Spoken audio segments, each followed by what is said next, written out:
I mean, it makes sense in terms of how quickly people were willing to literally take to the streets over this, right? Everybody needs to be able to go to court, no matter what your immigration status is. Maybe you're the victim of a crime. Maybe you're a witness in an important case. Maybe you're a defendant. If people are too scared to come to court now because Trump's immigration agents are lying in wait at court to arrest them, then courts will not be able to function fairly or effectively for anyone. Judges are responsible for the safety of everybody who appears before the court for any reason, right? For the safety and security of those people so they can do their lawful business before the court. If Trump's immigration agents are staking out courthouses to grab people, to kidnap people, once they show up to take part in a lawful court proceeding, that stops judges from fulfilling their responsibilities under the law for what happens with their cases and in their courtrooms. Now, this was also a point of tension in Trump's first term. In Trump's first term, he also sent immigration agents to go to try to arrest people at their court appearances. And it was a flashpoint then. State judges have a duty to ensure the safety of the people who appear before them in court, whether as plaintiffs or defendants or witnesses. Well, today, a whole new level. Today, the FBI arrested a county judge in Milwaukee, Wisconsin. According to the FBI, this judge knew that Trump's immigration agents were outside her courtroom waiting to arrest a man who was before her court. They say she sent the immigration agents away from her hearing room and then escorted the man and his lawyer out of the courtroom through a private exit. For that, the Trump administration has arrested her and charged her with 2 felonies.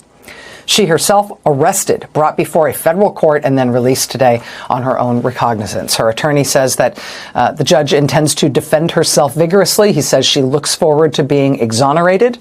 But if this feels like an insane and reckless escalation from the Trump administration arresting a judge, I will tell you, you are not alone. It sure felt like that to lots of people in Wisconsin today.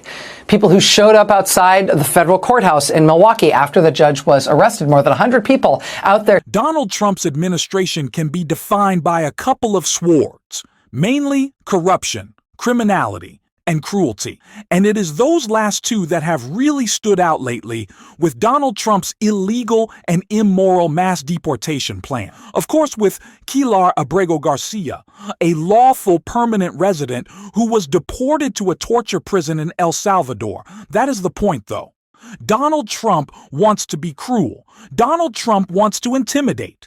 And his latest move reveals exactly that. And it was called out by not just Rachel Maddow, but Jamie Raskin as well, in a brutal takedown that has Donald Trump panicking. We're going to cover it all.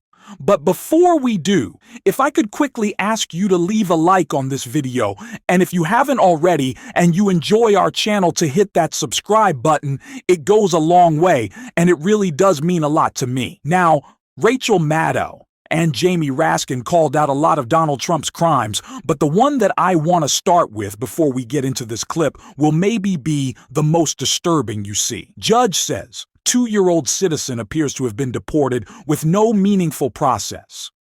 The girl was deported Friday with her mother to Honduras despite her father's efforts to keep her in the United States. A federal judge is raising alarms that the Trump administration deported a 2-year-old U.S. citizen to Honduras with no meaningful process, even as the child's father was frantically petitioning the courts to keep her in the country.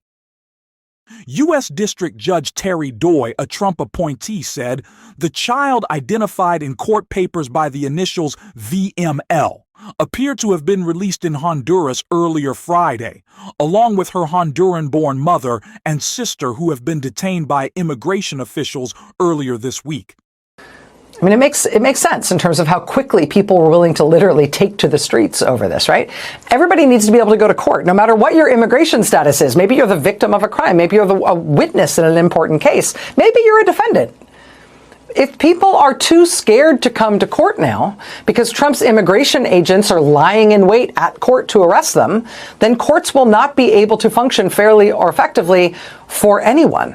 Judges are responsible for the safety of everybody who appears before the court for any reason, right? For the safety and security of those people so they can do their lawful business before the court. If Trump's immigration agents are staking out courthouses to grab people, to kidnap people, once they show up to take part in a lawful court proceeding, that stops judges from fulfilling their responsibilities under the law for what happens with their cases and in their courtrooms.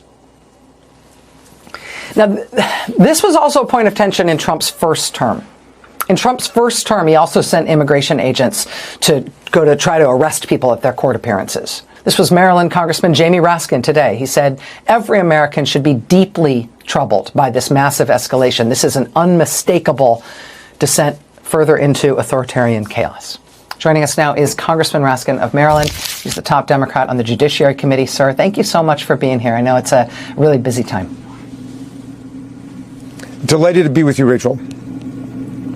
Let me ask you if any of the way that I explained that sort of seems the wrong way around to you, or if it seems like I'm putting the emphasis in the wrong place. It seems to me that Trump having a judge arrested is a reckless and desperate move. It seems to me like, yes, there are connections to previous flashpoints and tensions that Trump has raised in even his first term by trying to put federal immigration agents into state courts.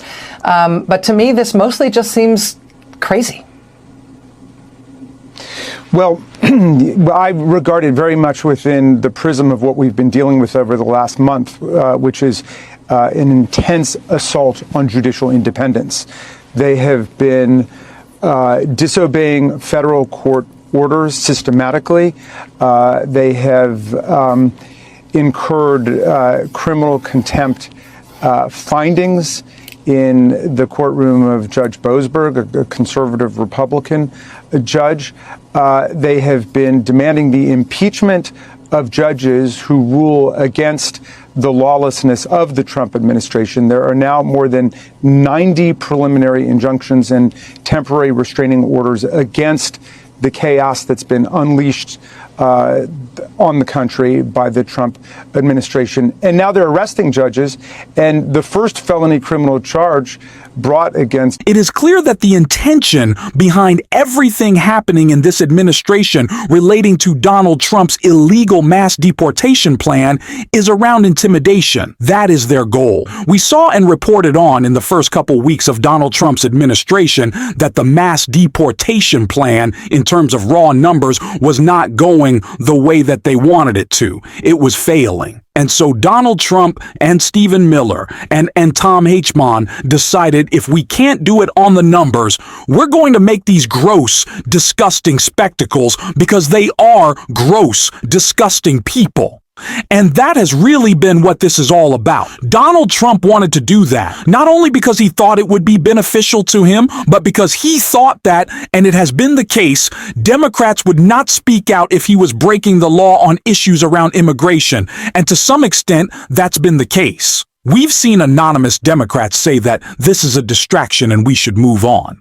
We've seen Gavin Newsom say it publicly. But fortunately, we have Democrats like Senator Van Hollen or Robert Garcia, Maxwell Frost, Yasmin Ansari, who traveled to El Salvador and are telling the story of the disgusting effort happening in this Trump administration. And now they are going after judges, unsurprisingly, because they continue to suffer legal losses every day. And so, no matter if it's the Supreme Court or a district court, Donald Trump wants to intimidate everyone to fall in line, which makes it that much more important that we speak out, which is exactly what we are seeing from Senator Chris Murphy and Maxwell Frost all across America. And they were talking about that right here. Do you think the polling in politics matters for your colleagues who are going to have to do the voting? Yes, of course it does. Right? The worst thing that they are contemplating doing, probably the most unpopular thing they are contemplating doing, is this budget bill in which they are talking about $1 trillion of cuts to Medicaid. That's just throwing people off of their health care insurance overnight in order to fund $1 trillion of tax cuts for the richest 1%. That's deeply unpopular. And what we saw in 2017, Chris, is that everybody thought they were going to pass the repeal of Obamacare, but they didn't. They didn't because they had really slim margins in the House and the Senate, just as slim as they have now. We were able to throw enough sand in the gears, mobilize people nationally just enough so that we defeated that measure. But the stink of that effort to repeal Obamacare still stuck with people. That was why they lost the midterms. And so politically, we should root for them not to get away with this because, if we stop the Medicaid cuts, it'll help a lot of people. But it's not as if the voters will excuse them for trying to do it, even if they don't get away with it. So, yes, we're here in North Carolina because there are a couple swing votes here in the Senate and in the House that might save a whole bunch of lives if they do the right thing when this bill to cut Medicaid and fund tax cuts for billionaires comes before the House and the Senate. Yeah, Tom Tillis, your colleague in the Senate, is in cycle, meaning he's up for re-election in 2026. That is a state that Democrats just won statewide offices in this last election, even as Trump was being elected. And Congressman Frost, those margins are very slim in the House. Up until now, it seems that the sort of combination of Trump, Musk, and their kind of discipline approach, Musk is going to come in and primary you, drop $20 million on your head if you cross him, all that has kept them in line so far. And I wonder whether you think any of that starts to erode or they're still pretty tightly together. No, we're starting to see some of it erode, and it has to do, I think, a lot with the people power we're seeing, a lot of the events we're doing, a lot of our other colleagues are doing across the country, and amping up that pressure. About a week ago, 12 Republicans sent a letter to Mike Johnson saying we can't vote yes on a budget that has massive cuts to Medicaid. I promise you they would have not sent that letter if it wasn't for activists, organizers, citizens going to these town halls, making sure they hear from them, the phone calls, things like what we're doing. All of this adds up and puts pressure on these people. And I think, honestly, the Wisconsin Supreme Court race, I think, showed that you can put all this money in, which is horrible. We need to end Citizens United. One billionaire shouldn't be able to put unlimited amounts of money into an election. But he can put $20 million in a Supreme Court race, and he can't buy it because the power of the people is more powerful than that amount of money that he wanted to put in there. And I think, honestly, that race is showing a lot of these Republicans that maybe I don't have to be as scared of Elon Musk and Donald Trump as I thought I had to be. But we can't completely rest on my Republican colleagues find the courage to do the right thing, and that's why we're out here and we're mobilizing the people. Yeah, that letter, the 12 signatories of that letter saying these Medicaid cuts are going to be a bridge too far. We'll see if they hold to that. But that was, I thought, very significant. The math doesn't really work without it, but we'll see how they negotiate going forward. Senator Chris Murphy, Congressman Maxwell Frost, thank you both, John. Now is the time more than ever to be loud. And I am so proud of my congressman and a senator that we have had on this show a few times, Senator Murphy, who are speaking out, who are calling out this administration. Maxwell Frost made the very important point at that rally that they were talking about, that we are not a minority party. We have the public support of a majority of Americans. What we are is an opposition party for now. And that means we have to oppose all the time. And that's what we're going to be doing on this show. And if you want to support that, as always, you can hit that subscribe button, leave a like on this video, and if you stuck around to the end, you can drop a blue heart in the comments. And until next time, I'll see you soon.